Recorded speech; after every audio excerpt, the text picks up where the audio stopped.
Et en effet, il n'y a pas que le président français, Hoth, qui fait le déplacement à Washington aujourd'hui. Il va falloir ajouter des chaises autour de la table parce qu'ils seront 7 autour du président ukrainien pour jouer en quelque sorte les médiateurs. Oui, alors déjà, ça permet à Volodymyr Zelensky de se sentir soutenu et ça, c'est plutôt bien. Et puis, c'est une lutte de pouvoir. Et vis-à-vis de Trump, c'est une bonne chose d'arriver en force. Il aime bien ces démonstrations-là. D'ailleurs, il a tweeté, écrit sur son réseau Truth Social il y a quelques heures que c'était un grand honneur pour l'Amérique de recevoir autant de dirigeants européens à la Maison-Blanche.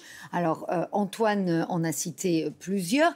Il y a la présidente de la Commission européenne, Ursula von der Leyen, qui a dit qu'elle avait accepté l'invitation de Volodymyr Zelensky. C'est à sa demande que ces Européens se rendent à Washington. Hier, le secrétaire d'État américain Marco Rubio répondait à CBS il répondait à une question de la journaliste qui lui disait en fait les Européens viennent pour éviter à Zelensky d'être de nouveau humilié et d'être pressé d'accepter un accord qui lui serait défavorable. Il a dit que c'était stupide, que c'était bien là une façon de voir de journaliste et que cette réunion, elle avait été à l'initiative de l'administration américaine, que les Européens avaient été invités et que c'était l'aboutissement de discussions depuis des semaines. En tout cas, Zelensky va d'abord être reçu par Trump pour un dialogue, une réunion bilatérale, puis les Européens vont les rejoindre pour une réunion multilatérale. Ils ont accordé hier leur violon parce que c'est important qu'ils parlent d'une seule voix et ils vont faire entendre leur message auprès de Donald Trump.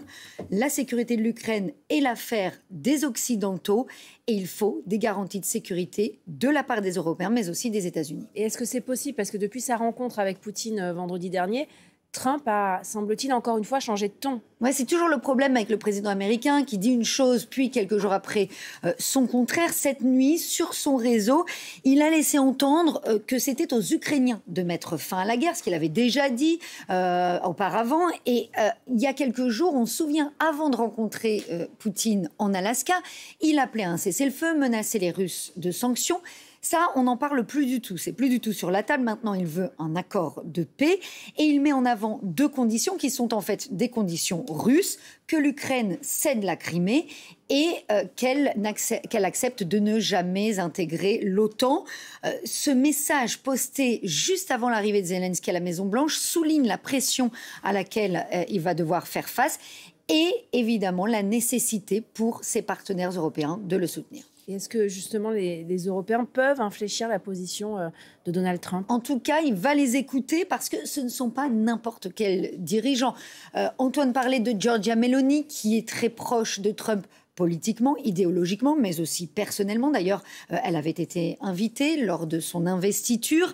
Il y aura aussi Alex Stubb, dont on sait qu'ils se sont rapprochés sur les greens de golf. Le président finlandais qui, en mars, avait confié à Donald Trump qu'il fallait se méfier de Vladimir Poutine. Et quelques jours plus tard, on avait vu un changement de ton du président américain vis-à-vis du Kremlin.